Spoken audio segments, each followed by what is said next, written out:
Hola a todos y bienvenidos a una sesión más de Aulas Invertidas. Hoy vamos a trabajar el flujo magnético. Vamos a estudiar qué es esta nueva magnitud.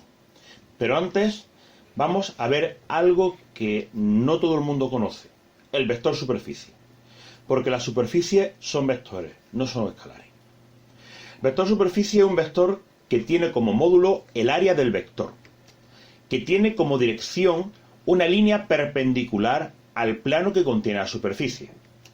Y como sentido, el sentido nos va a depender de cómo recorramos la superficie. Podemos recorrerla en sentido horario o en sentido antihorario.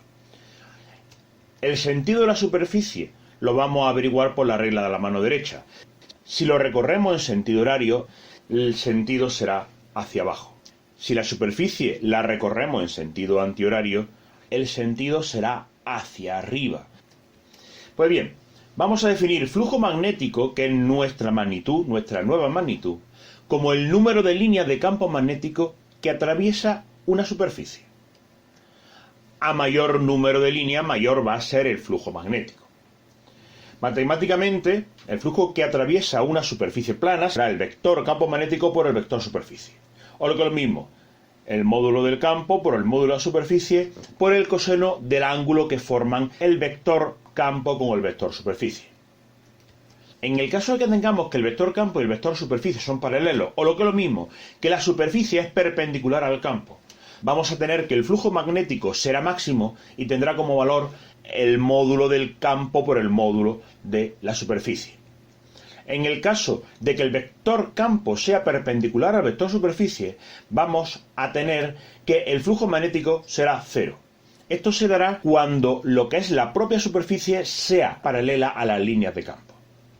En cualquier otro caso, va a formar un ángulo el campo magnético con el vector superficie y por tanto mi flujo magnético será el campo por la superficie por el coseno del ángulo que forma.